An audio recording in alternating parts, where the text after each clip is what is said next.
not been dealt with over the years, and I'm working really as flat out as I can to get these things sorted. I try to do things methodically, as you would expect me to. I try to set the foundation stones up first before I make a big push, so getting things like an audit by Treasury of the defence procurement policies and procedures done and signed off by Treasury as being exemplary was important. Getting the customer confidence review by the Treasury done to ascertain just how good we were at accounting for our money was necessary. It was done. Attacking the strategic defence policy, getting that done and laying out a clear-eyed view of the real world as opposed to the fantasy world that previous governments might have been inclined to talk about. Has annoyed some people, I know, but it's done, and from that I'm now launching into the big decisions around equipment procurement, and it's given me the platform against which I could justify the decision to buy the P8 Poseidon aircraft and to sign off already on the complementary capability which will take us into space-based technology, it will take us into drones, and it will take us into small manned ISR aircraft, which is a quantum step for the New Zealand Air Force. It also has enabled me to get the tick off already on replacing the Hercs, and that's in my first year. We'll make sure that those decisions are nailed down and the money's allocated by 2020, but parallel to that I'm doing a lot of stuff in Veterans Affairs, and I'm really blessed. I've got some good people who put their hand up to serve on the Veterans Affairs, Veterans Advisory Board for me, and you will see the result of that work in time. Working hugely with the RSA, Bob, and Bob knows very much what we're doing in that space, repositioning Veterans Affairs and RSA together like that for the benefit of our veterans.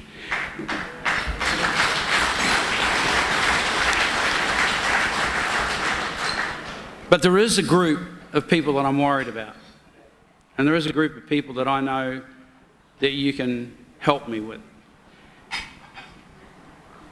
We're just talking here before, Kevin, about veterans and some of the veterans groups and how they're operating. I talk frequently, in fact I just had the Vietnam Veterans Association around my desk just last week. I talk regularly with Korean vets and Malayan vets and all the groups are there, Mururoa, Operation Grapple, the whole lot. The group that worries me most right now are our contemporary vets. Our contemporary vets are pretty much shadows on the edge of the parade ground. They're young. They're quite whakamā. Some of them, you look at them and they don't look old at all. They don't look like what a veteran should look like, carrying a walking stick and hobbling all bent over. They're quite young, they're quite fit. They've probably got 3 kids. The kids are probably just starting high school or just starting kindy. And they might have done 3-4 tours, different places, Afghanistan, Iraq, Timor, Solomons. Some might have actually done Sudan. And that's not a pretty place. But they don't have a veterans association of their own. They are individual voices out there, and they don't tend to step forward and say, if they need help, that they need help. It's one of the reasons I've I'm working with the RSA closely through funding that we've given to focus on the PDSI issues, and it's one of the reasons I've funded NODUF in that space, because they tend to have a high degree of connectivity with these young vets. If you've got any doubts, you just need to take this one stat. There are 41,000 veterans in this country. 41,000. 30,000 of them are contemporary vets, new vets. That is, people who've been deployed since Vietnam. Some of these people have done 2 tours of Afghanistan, plus they've done Iraq, plus they've done Timor. My concern is that their families are not forgotten, and that they, should the worst happen, that their families are locked in and registered and recorded and are able to access the support that they need.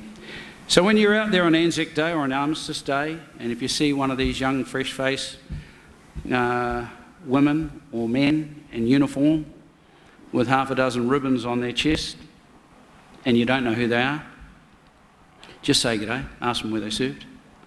And if you're a member of the RSA,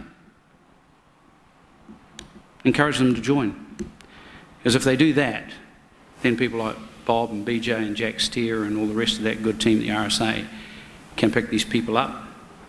And it's not just about them. It is about their families. Because when they fall off the perch, their families are the ones that are going to need the support, and that's what VA is there for.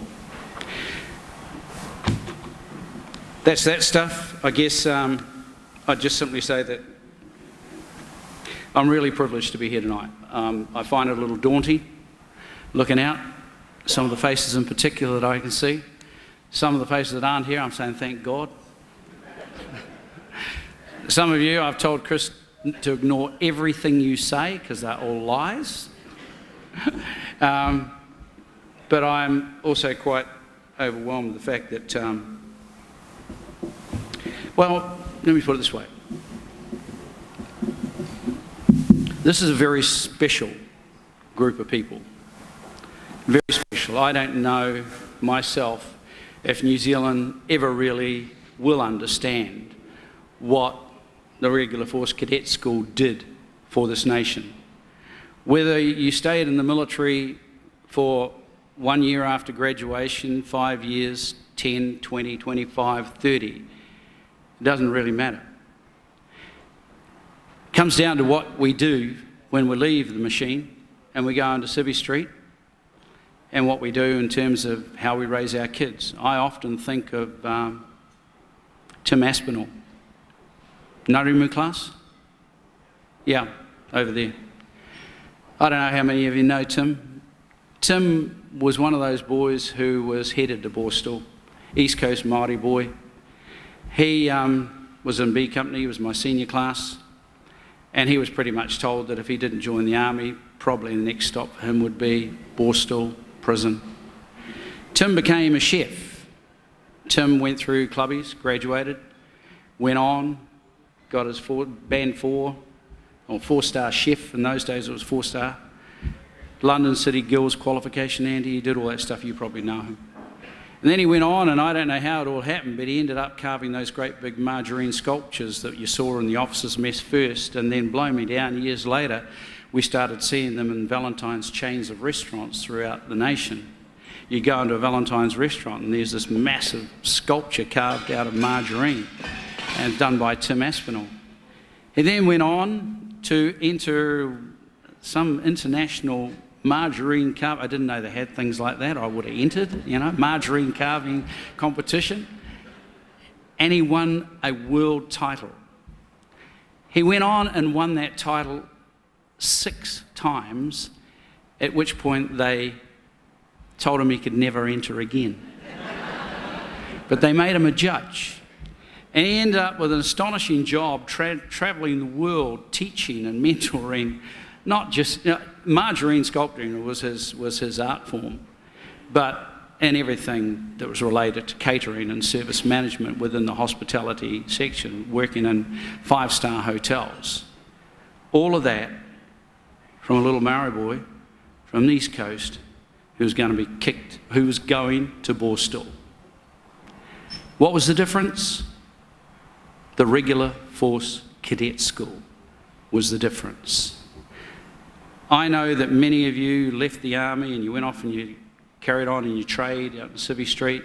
Many become business, self-employed business people, employing other tradies, employing apprentices, went on to work with some rather big companies, and I've seen the track records of some of you and I just think, wow, you guys are successful. And the other story that's not really noted is that when you look at people like me and Tim and what life could have been, not just for us, but for any children that we had, compared to where our children are today and where our grandchildren are today, that again is a measure of what the Regular Force Cadet School did to us. Discipline, purpose, goal setting, standards, dedication, comradeship, a love of people, a respect for humanity. All of those things are what led to so many young men in particular, I know there was young ladies right at the tail end of RSCU, becoming successful post their military service. And I'd have to say that if you're a staff member in this room here, then you should stand up and take a bow. Stand up, staff members.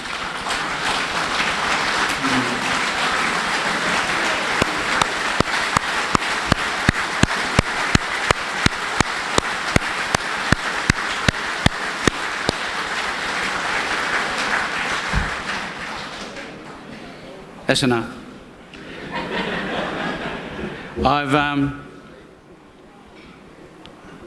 For all of those of you who over the years have sort of had my back when things have been a bit rough, Rolly, where are you? Don't think I don't notice when the shit's hit the fan and some clown's going on about the Minister of Defence flying around in a Defence Force helicopter.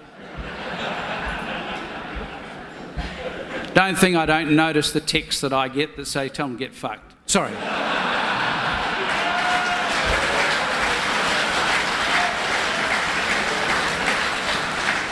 Thank you, Rolly. And don't think that I don't notice when I just get that phone call or that tap on that shoulder, Bob. Just say, you're right, because I do. You are a very special group of New Zealanders, whether you're a cadet or a staff member who is also a cadet. People never appreciate what you've done for your country, but I do. To you, the favoured few, I'm privileged to be one of you, and thank you very much.